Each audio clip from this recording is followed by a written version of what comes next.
Assalamualaikum warahmatullahi wabarakatuh. Kota Jepara. Jepara merupakan salah satu kabupaten yang terletak di Provinsi Jawa Tengah. Letak geografis kota ini berada di antara Pegunungan Muria dan Laut Jawa. Kota ini penduduk kurang lebih 1.184,947 jiwa menurut data populasi tahun 2020. Dari seluruh jumlah penduduk rata-rata dalam kota Jepara adalah beragama Islam. Persentase yang kami dapat, data keagamaan ada sekitar 97,66% warga masyarakat beragama Islam. Hal tersebut membuat banyaknya kultur Islam dan adat di Jepara melebur menjadi satu, sehingga muncullah akulturasi budaya. Dapat kita lihat sendiri contoh di Jepara, salah satunya adalah bangunan Masjid Astana Sultan Hadirin yang terletak di Desa Mantingan, Tahunan, Jepara.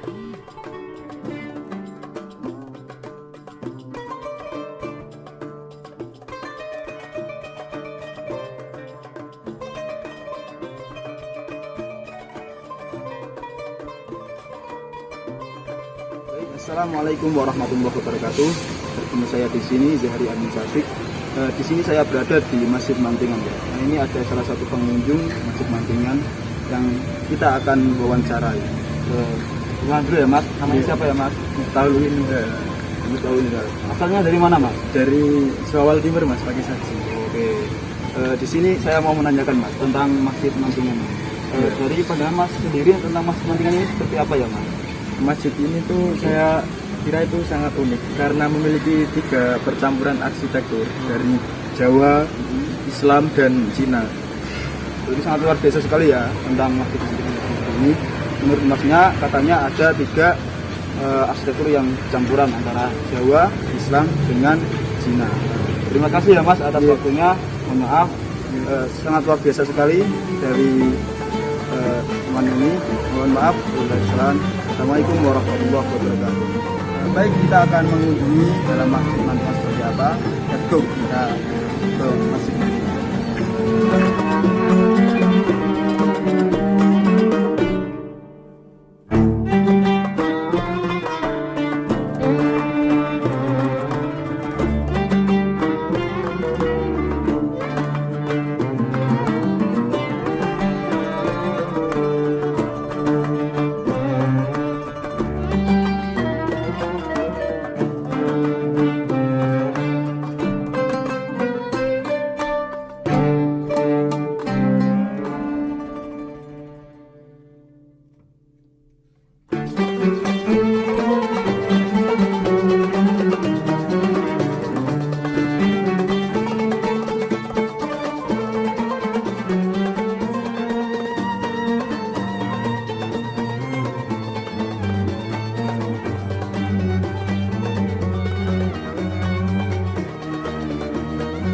Baik, ini adalah salah satu contoh peninggalan dari wali yang ada di Jepara sendiri dan juga termasuk dari bagian dari masjid.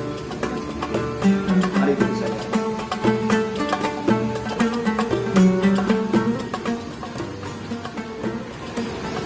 Ini yang merupakan salah satu ciri khas dari masjid Mantingan sendiri, yaitu beduk. Beduk ini merupakan salah satu peninggalan yang mana dulu fungsinya juga untuk memandangkan atau memberi waktu akan datangnya sholat 5 waktu.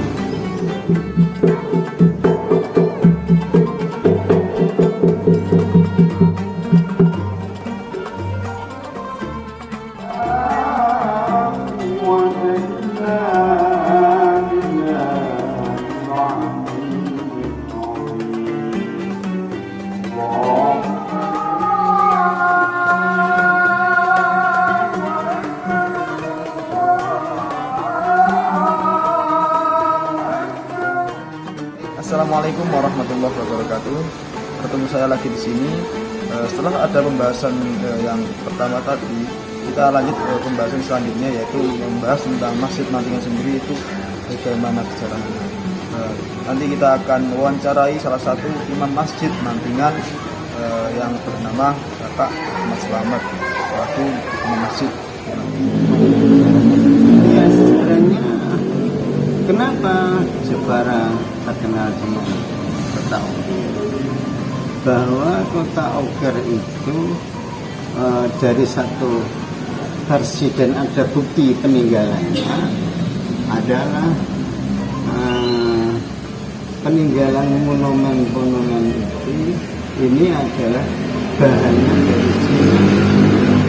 Bahannya dari Cina. Ada tokoh pengukir itu karena dari bata putih ini lah, bata putih, tapi ini karang. Karang itu adalah memang dibawa dari Cina oleh Sultan Hadirin. Belum dikenal dengan namanya ahli pengukir batu yang dikenal dengan namanya Ki Badar Duwung.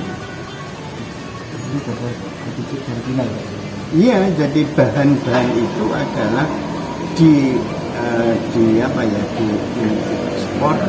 dari Cina ke sini, yang kemudian di sini itu diikuti oleh tokoh Cina yang namanya tadi Ci Hui Wan. Pernah dengar?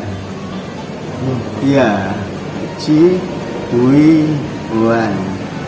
Jadi itu artinya dia adalah orang yang ahli pemahat batu atau ahli pengukir batu. Nah, itu lalu menjadi terkenal Jepara ukiran-ukirannya itu karena inti peninggalannya yang ada di masjid ini. Sejak dulu sampai sekarang memang seperti itu. Awal mulanya itu dari Cina. Ya. Iya. Nah, apa ya? Ketika Jepara itu menjadi Jepara adalah kota Oger. Patung-patung yang zaman itu. Tapi kemudian yang ketiga sudah datangnya Islam, lalu dibuka dengan ukir-ukiran motif-motif seperti itu. Karena datangnya Islam itu kan tidak boleh kalau memang menggambar hewan atau bentuk-bentuk lain yang nanti menjadikan kepercayaan yang berubah. Buktinya ini adalah peninggalan Hindu Buddha. Ini pagar-pagar ini adalah pagar yang ditinggalkan oleh Hindu Buddha, termasuk di belakangnya sana. Nah, itu akulturasi Hindu Buddha dengan Islam. Makanya di Mantingan itu pun memang percampuran antara Hindu Buddha, dan sampai sekarang pun itu masih ada sisa-sisa lama kepercayaan mereka, tetapi sudah mulai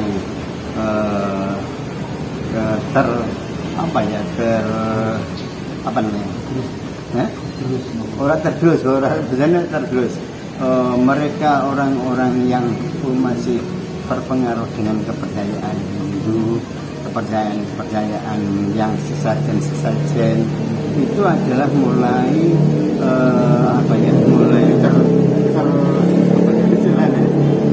terkikis jadi itu contohnya Mongkodono itu si nganggu apa jenis itu seperti itu. Tetapi kalau ketika sudah ada Islam, pengamalannya itu sangat luar biasa loh. Tahlilan, Minggu, Islam. Nah, sampai sekarang di Sukabumi sudah ada pesantrennya 1, 2, 3 menjadikan sampai Islam juga. Makanya makanya akulturasi tadi kan memang berkembang.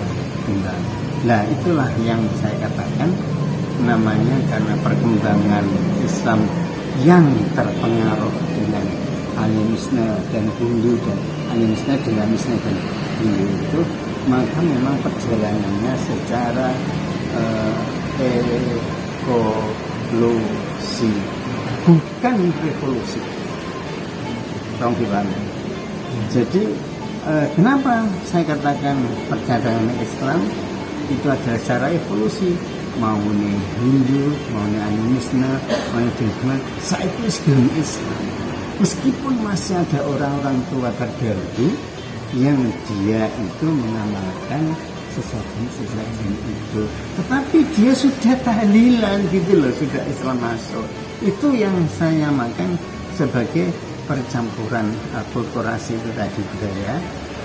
Kemudian yang kedua adalah perkembangannya Islam di Jepara khususnya atau di Mandiran ini itu adalah secara damai. Cara apa? Saya bukan tadi Pak.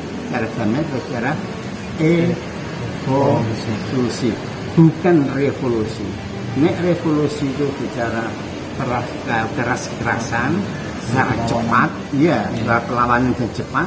Tapi kalau cara evolusi secara pelan-pelan. Ini dibuktikan karena Islam mengakui Jepara khususnya, ya Jepara umumnya itu memang sudah Islamnya masuk seperti. Ya, termasuk di tengah Jepara itu kan kaitannya ada Wali Songo, mulai dari Sunan Ampel, Sunan Bonang, Sunan Giri, Sunan Giri, Sunan Serna sampai ke Sunan Giri. Jadi ada 9 itu ada itu. Ya, termasuk di Raden Ja'far ada Raden Syahid. Raden Syahid itu kan juga tokoh yang mengadakan. Ada waktu itu Brawijaya yang ada di makam itu kan masih sudah belum Islam. Baru raja pertama kali Islam adalah Raden Lata yang diikuti oleh anaknya namanya Sultan Trenggono. Nah kemudian Sultan Trenggono diikuti oleh putranya lagi namanya Retno Kencana atau Ratu Kalinyawa. Itu meskipun ada perselisihan sedikit dengan Sunan Kudus dan juga itu Arya Penangsang itu memang tidak sedikit. Mudah-mudahan nanti pahlawan nasional tidak jadi. Itu ada mungkin silakan ada. Ya wes. Terima kasih atas waktunya. Lah ngoten cukup ngono ya. Selain Masjid Astana Sultan Hadirin, di perkomplekan masjid ini juga terdapat makam-makam leluhur dan juga makam mubalik. Seperti halnya dengan makam Nyai Ratu Kalinyamat, juga makam Raden Abdul Jalil, dan makam Sultan Hadirin. Assalamualaikum warahmatullahi wabarakatuh. Kami dari sejarah mengenai terkait dengan masjid dan makam Sultan Hadirin dengan Pada Panama. Dan kan akan mengenai masjid itu sudah pernah dianggarai, kemudian menggali mengenai Sultan Hadirin dan Pada Panama. Lalu ini akan memberikan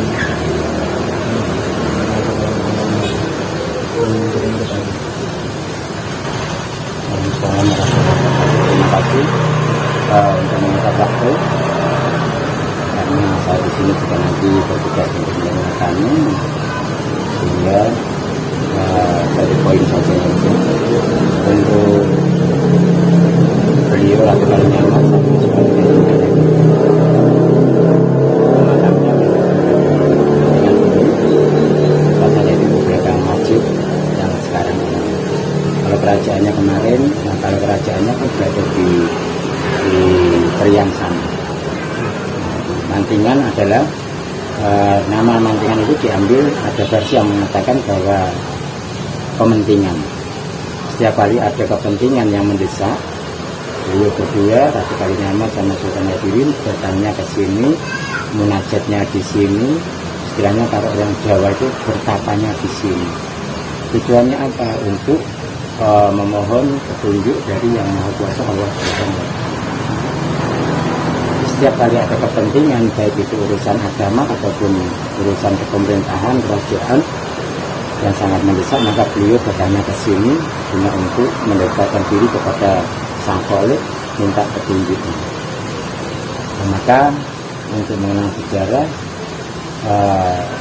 jadilah nama Mantingan. Dia dapat diambil dari kata pementingan.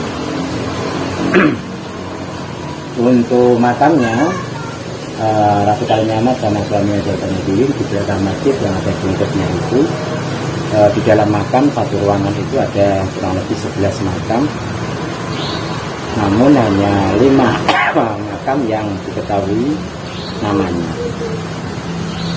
11 makam tersebut ada dibagi 2 saf. Yang saf pertama depan pintu itu ada 7 makam, dan saf kedua ada 4 makam.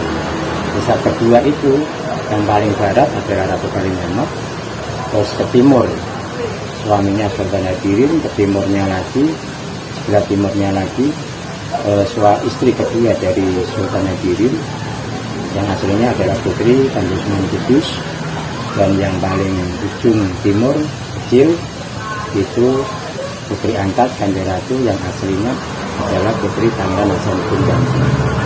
Ini masih keponakannya sendiri karena istri dari Pangeran Hasanuddin adalah adik Ratu Kalinyama.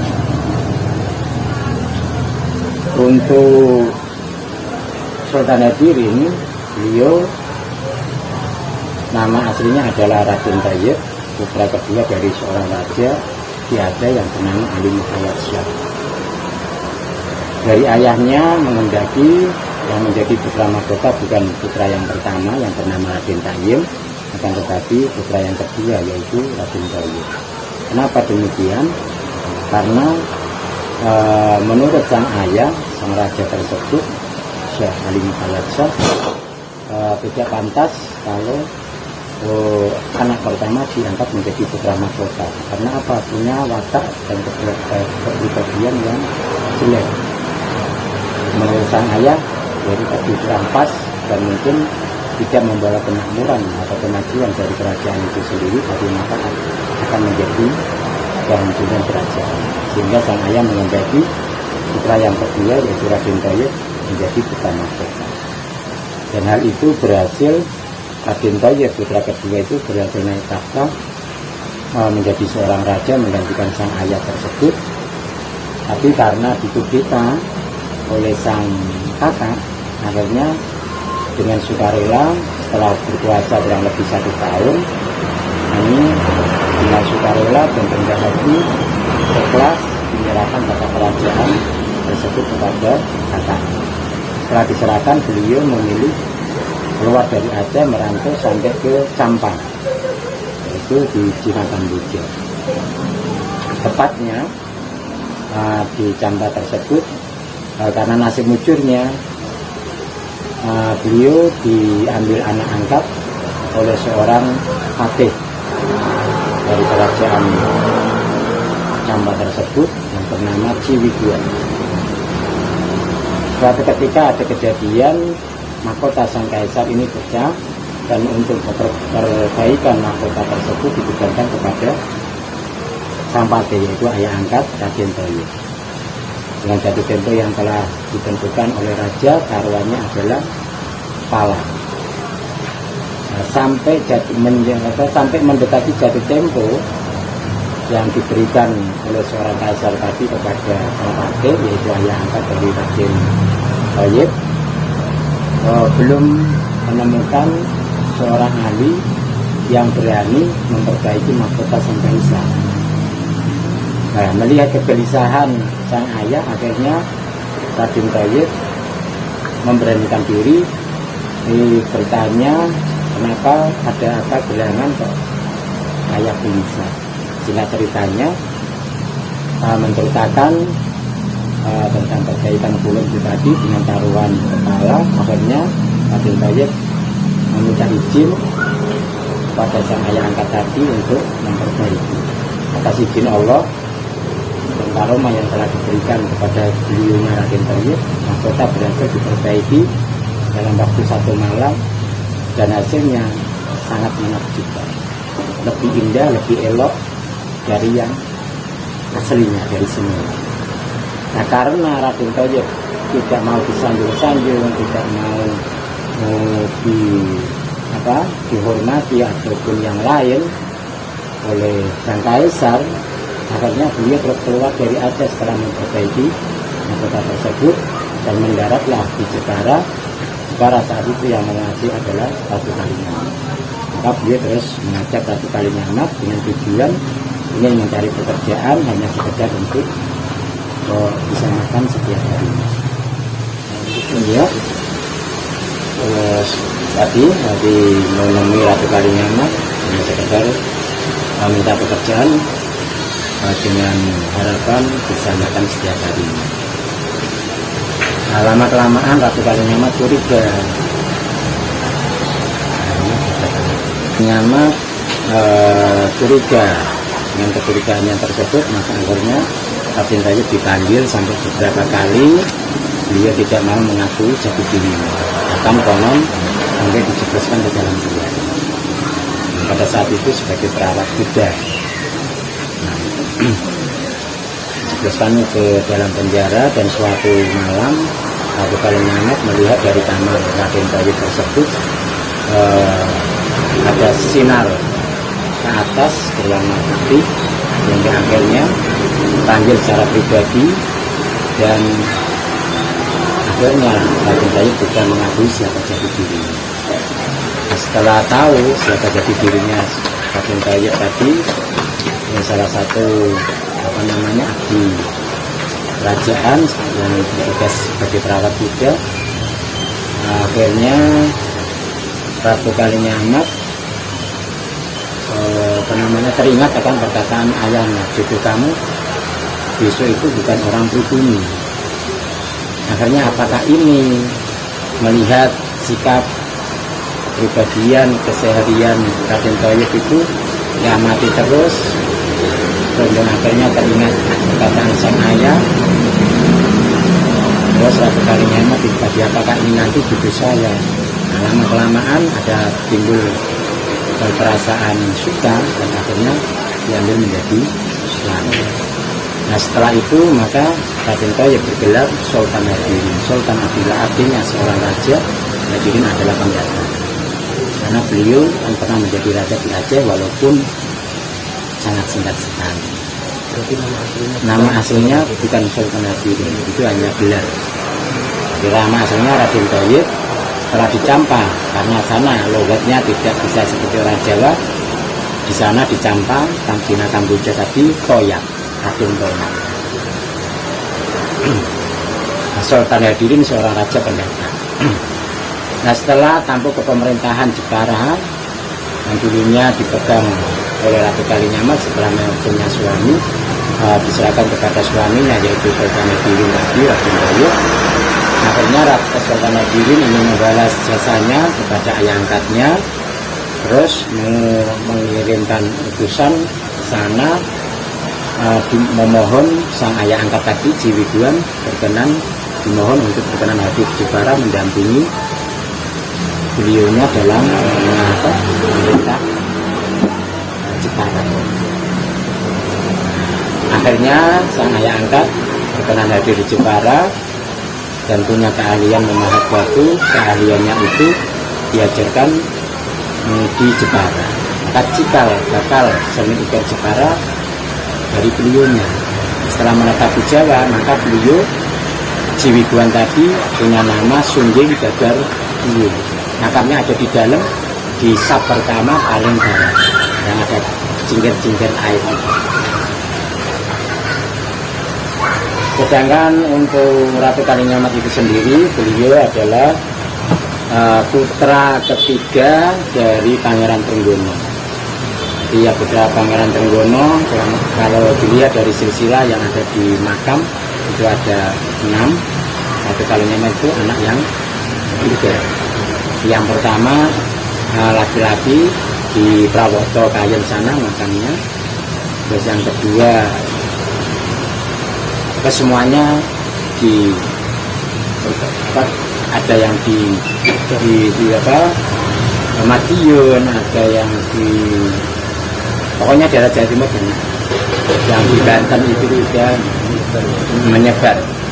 Tujuannya apa? Mereka ibak, para wali ibak Rasul untuk menggalang kekuatan Islam. Jadi, iya, dijodohkan sama kerajaan sana gitu. Ratu Kalinyamat, nama kecilnya adalah Retno Kencana. Nama kecilnya digelar Ratu Kalinyamat itu ya setelah diberi kekuasaan oleh sang ayah, yaitu Pangeran Trenggono. Sedangkan Pangeran Trenggono sendiri adalah raja yang ketiga dari kerajaan Demak. Pertama Raden Patah, dan yang kedua yaitu putra pertamanya, dan yang ketiga berkuasa tidak cukup lama, kurang lebih hanya 4 atau 3 tahun. Terus yang ketiga yaitu ayah Ratu Kalinyamat itu cukup lama berkuasa. Setelah menikah, di situ terjadi dendam secara pribadi antara Ratu Kalinyamat sama Arya Penangsa. Jadi perebutan kekuasaan. Kenapa? Karena ada cerita bahwa ayah dari Arya Penangsang itu dibunuh oleh Pangeran Trenggono. Sehingga ada dendam secara pribadi antara Ratu Kalinyamat sama Arya Penangsang. Dan dendam itu menjadi sababnya suami dari Ratu Kalinyamat, Sultan Yadirin, terbunuh Arya Penangsang. Nah, setelah menikah cukup lama, ya, tidak dikarunia keturunan, maka akhirnya Ratu Kalinyamat itu memberikan izin, bahkan konon mencarikan istri yang kedua untuk suaminya Sultan Yadirin. Itu ya Ratu Kalinyamat sendiri yang mencarikan.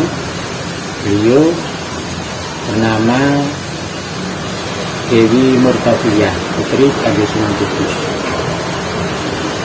Itu yang menjadi istri kedua dari Pangeran Sultan Yadirin. Pilihan tapi terbunuhnya Sultan Yadirin itu juga ketika pulang dari Kudus, Suan Kanjeng Sunan Kudus. Itu di perbatasan antara Jepara Kudus, jadi tepatnya di Kaliwungu. Kenapa ada nama Kaliwungu? Karena jenazahnya dilempar ke sungai, darah bercampur dengan darah kelihatan ini. Purwogondo mulai berbau, igel sudah pegel-pegel,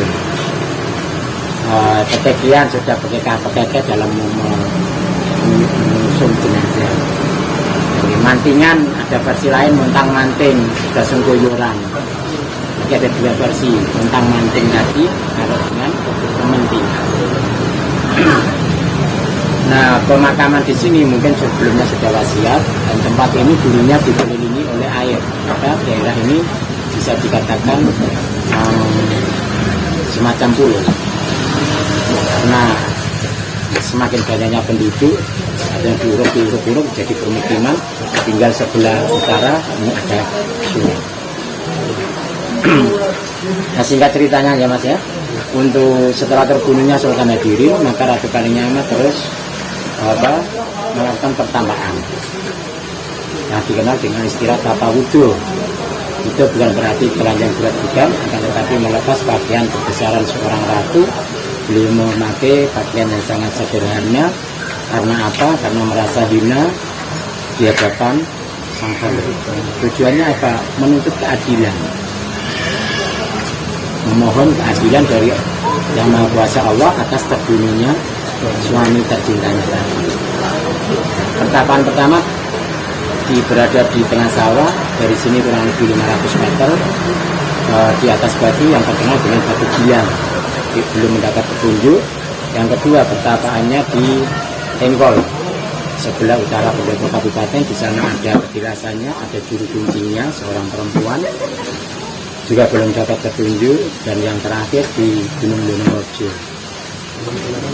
Ya, itu dapat petunjuk lewat orang kepercayaan Ratu Kalinyamat. Akhirnya Arya Penangsang berhasil dibunuh dengan kepercayaan Ratu Kalinyamat. Nah, setelah itu Ratu Kalinyamat menobatkan diri menjadi seorang penguasa Jepara, dan hal itu yang dijadikan pedoman dari jadi kota Jepara di 10 April dengan Chandra Songkolo terus karya Tatani.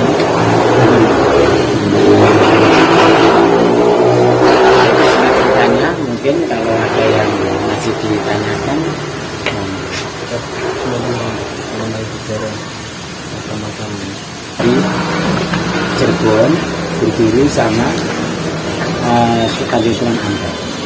Jadi Kanjeng Sunan Ampel itu punya murid dengan nama yang sama, yaitu Raden Abdul Jalil. Maka yang dimakamkan di sini ada yang punya keyakinan bahwa beliau adalah Kanjeng Sesti Jenar, karena Raden Abdul Jalil itu dua nama tadi berdiri pada guru yang sama. Yang pertama, yang satu ya Kanjeng Sesti Jenar itu sendiri, dan yang satunya tiga. Nah, maka Raden Abdul Jalil di sini ada yang punya keyakinan bahwa beliau adalah Kanjeng Sesti Jenar, ada yang membedakan apa? Ya itu tadi. Kebenarannya bahwa alam. Dan mengenai lebih dahulu mana dari Raden Abdul Jalil? Raden Abdul Jalil sama Ratu Kalinyamat Sultan Dirim lebih sepuh Mbak Jalil. Dan sepuhnya lagi Mbak Jumina, karena Mbak Jumina mengabdi berguru kepada Raden Abdul Jalil pada saat itu menjadi seorang juru masak Mbak Jumina. Jadi sepuhnya sepuh Mbak Jalil. Jadi bisa dikatakan Abdul Jalil itu sebagai membuat alas Jepara. Makanya dari Mbak Sobib yang memberikan papan nama itu Sunan Jepara. Jadi Sunan Jepara itu yang Raden Abdul Jalil. Bukan Sultan Hadirin. Kalau Raden Sultan Hadirin terkenal dengan lakopnya Sunan Mantingan. Sama seperti Raden Umar Said Sunan Muria, dan Jafar Shadiq Sunan Kudus, dikenal dengan daerahnya, lebih terkenal dengan desanya, tempat pemakaman. Tapi Kadilangu namanya kan sih, Bonang, Ampel, Gresik, Diri. Assalamualaikum warahmatullahi wabarakatuh, teman-teman. Kali ini kita telah bertemu dengan narasumber yang ketiga yang akan membahas mengenai perkembangan Islam di Jepara, kemudian kaitannya dengan masjid yang berada di desa Mantingan, kemudian yang terakhir adalah peran Ratu Kalinyamat, Sultan Hadirin, dan Raden Abdul Jalil. Langsung masuk pada pembahasan oleh narasumber. Mungkin dengan mengetahui perkembangan Islam di Jepara itu seperti apa? Ya, kalau kita lihat dari sejarah Jepara, ya, Jepara itu kan diambil dari kata ujung poro atau kumpara, mereka Jepara, atau kita istilahkan Jepara itu awalnya kalau kita lihat memang awalnya dari perdagangan, ya, perdagangan bisnis yang memang pada waktu itu sangat-sangat luar biasa sekali suksesnya. Nah, dibandingkan dengan posisi lainnya, Jepara sendiri punya pelabuhan yang lumayan besar. Awal-awalnya dari situ, sehingga pusat dari Jepara ini adalah kumpulan para pedagang-pedagang yang mungkin di Jepara, sehingga syiar-syiarnya itu didapatkan ketika berada di Jepara tersebut untuk dakwahnya. Kalau kita lihat dalam sejarah Jepara ini sendiri, yaitu tidak lepas dari para wali-wali yang dakwah di Jepara itu sendiri. Yang terkenal, yang masyhur itu adalah Ratu Kalinyamat, itu punya suami yang bernama Sultan Hadirin, dan Raden Abdul Jalil atau biasa kita sebut dengan Syekh Siti Jenar.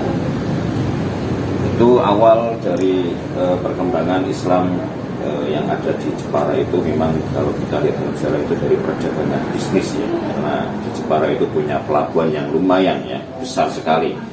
sehingga para pedagang-pedagang yang dari sana-sana itu bisa ya masuk ke Jepara ini supaya bisa kuasa untuk bisa mendakwahkan apa yang beliau bisa sampaikan kepada para masyarakat di situ.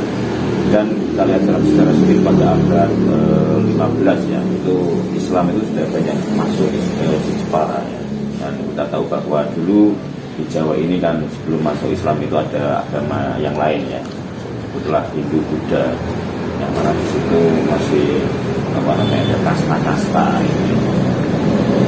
Dalam penyebaran di salah satu apa namanya Jepara ini ada yang namanya Semian.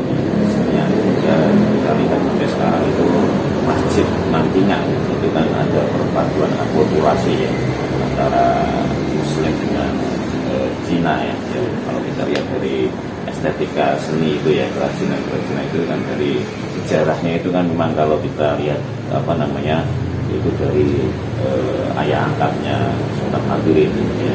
Kalau kita lihat sejarah itu kan awal muasal dari masuknya Islam ke Jawa itu kan yang dibawa Sunan Ampel, Sunan Gresik, Sunan Ampel terus juga mempunyai murid yang bernama Sunan Giri sampai seterusnya adalah apa Sunan Kudus.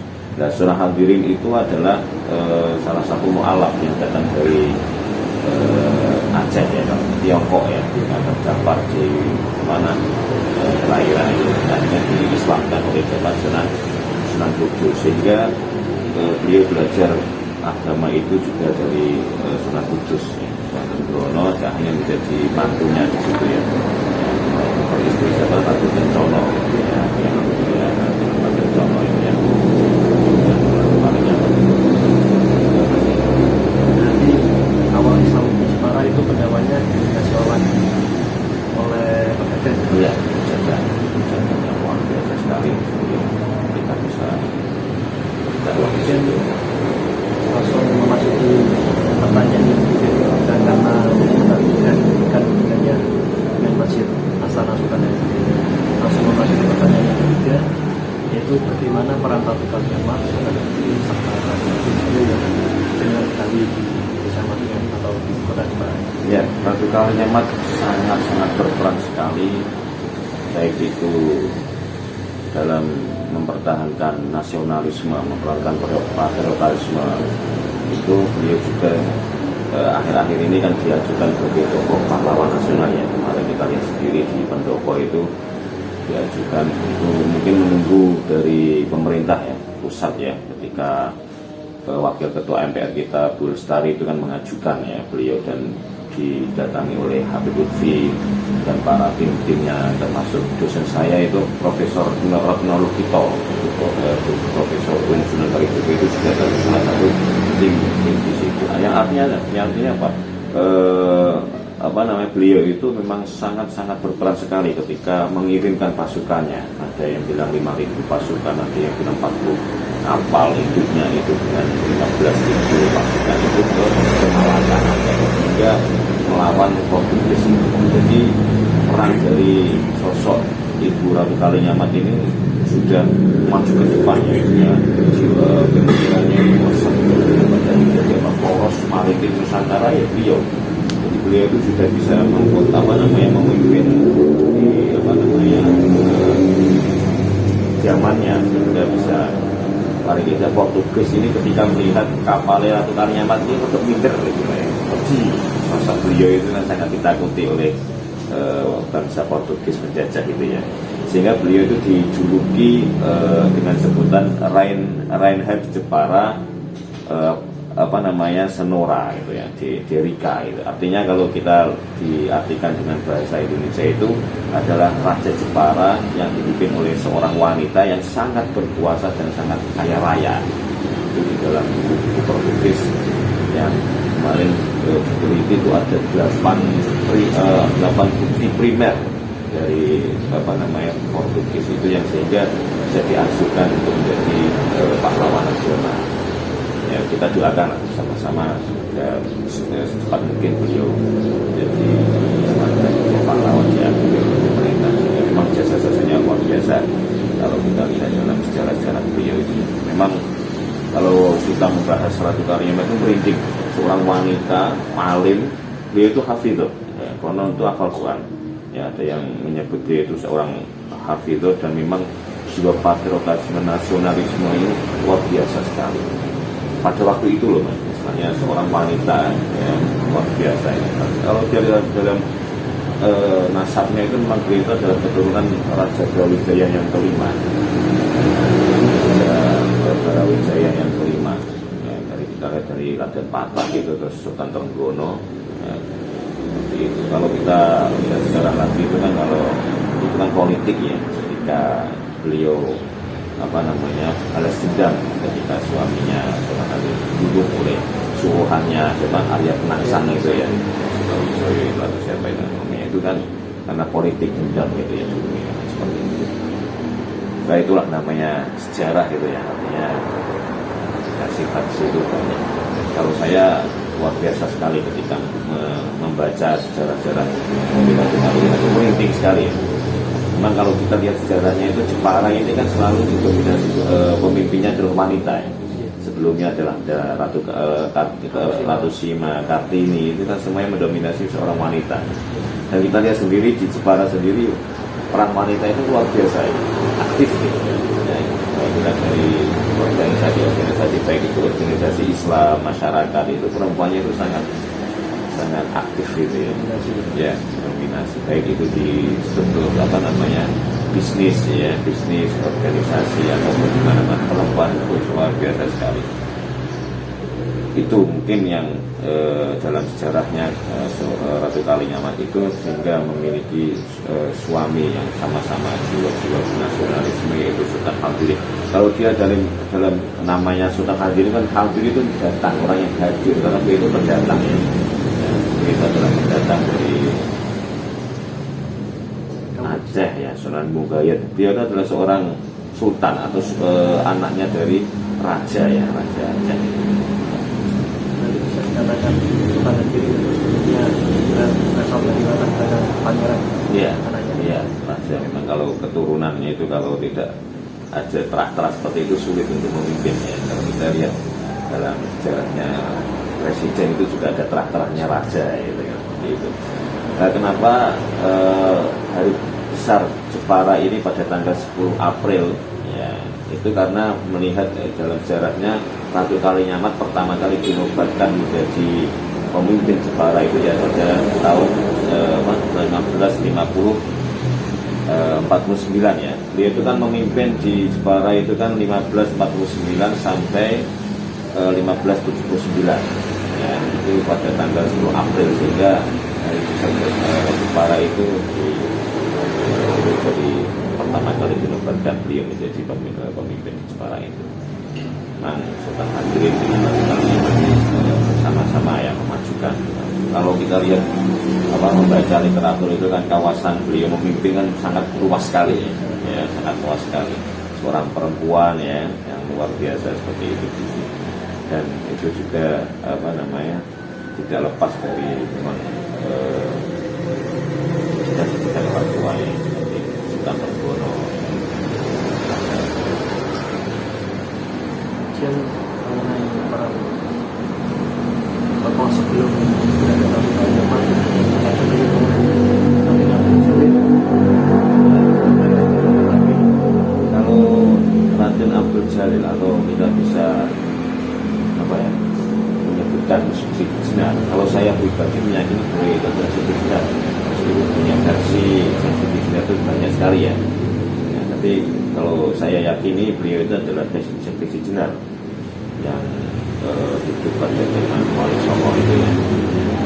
Jadi gurunya para wali dan mengajarkan ilmu tentang tasawuf dan mendekatkan diri kepada Allah itu. Meskipun pro kontra dalam acaranya itu mungkin widratu wujud itu tadi ya, mungkin cara menerima para muridnya itu mungkin belum bisa masuk gitu. Ya itu adalah ya ada proses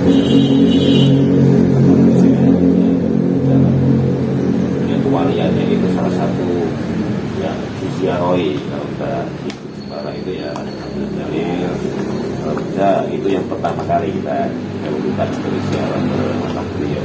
Karena kedatangannya lebih dulu. Iya, dan para paling sepuh ya, istilahnya wali yang sepuh gitu sih. Itu Sunan Hadirin adalah Kali Nyamat.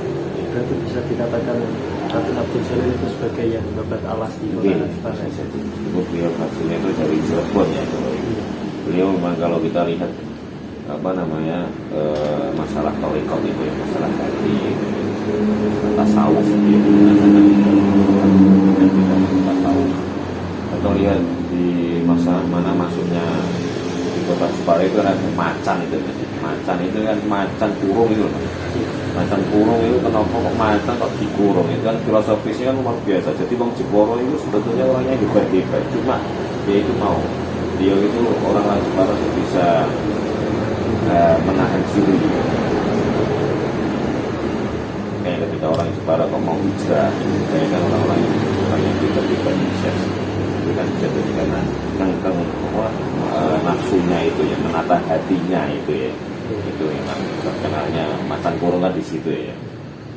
Itu mungkin kalau lihat sejarah yang dia Raden Abdul Jalil itu yang torikotnya itu, yang tasawufnya itu selalu menempatkan hati itu. Berarti selain Siti Jenar yang ada di luar kota Jepara, di Jepara sendiri juga memiliki Siti Jenar sendiri ya? Iya, kita yakini itu beliau adalah Siti Jenar. Karena di luar itu banyak yang mengakui bahwa kota mereka ada Siti Jenar sendiri. Ya, namanya juga versi ya.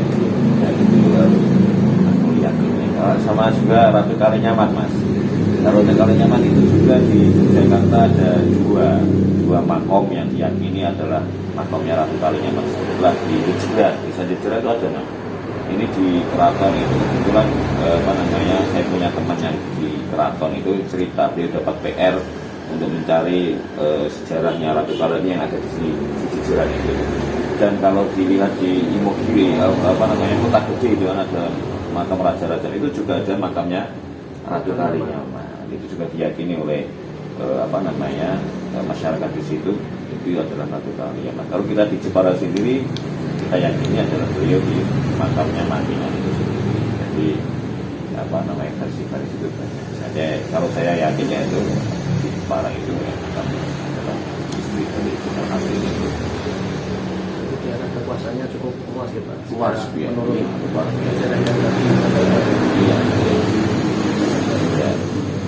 Kalau di desa ini kan terkenal juga Mbah Datuk Brunadi ya, juga beliau mempunyai peninggalan di Kerso, Masjid Kerso itu ya, dan juga di makamnya di Mayong itu juga kan salah satu penyebaran Islamnya itu kan mungkin luas, sehingga di tempat beliau tinggal itu memiliki kesan yang dalam meningkatkan dakwahnya itu luar biasa. Dan kita harus bersyukur menjadi orang Jepara yang mana terkenal dengan kota wali. Jadi Jepara itu banyak walinya.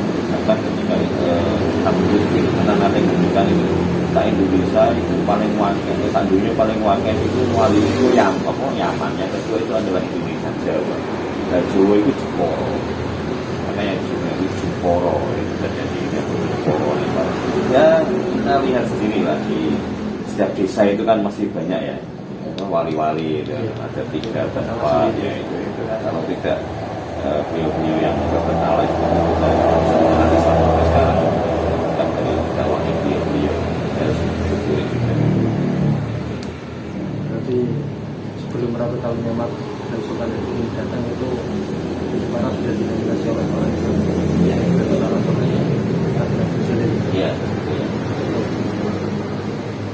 Mungkin cukup itu dari pembahasan dari saya. Assalamualaikum warahmatullahi wabarakatuh. Jadi kesimpulannya, Masjid Astana Sultan Hadirin itu merupakan masjid peninggalan Ratna Kencana atau sering disebut sebagai Ratu Kalinyamat. Arsitektur masjid ini berasal dari persilangan budaya antara Islam, Hindu, dan Cina. Islam sendiri diambil dari agama yang dianut Ratu Kalinyamat dan Sultan Hadirin. Sedangkan Hindu merupakan agama yang mendominasi tanah Jawa sebelum Islam datang pertama kali. Kemudian unsur Cina berasal dari hadiah yang diberikan kepada Sultan Hadirin dari ayah angkatnya yang berasal dari Cina. Pada saat itu, Masjid Mantingan berperan sebagai pusat kegiatan keagamaan melalui metode akulturasi budaya. penyebaran Islam di Jepara sendiri tidak luput dari peran pemerintahan, ulama, maupun pedagang muslim yang melabuh di Jepara.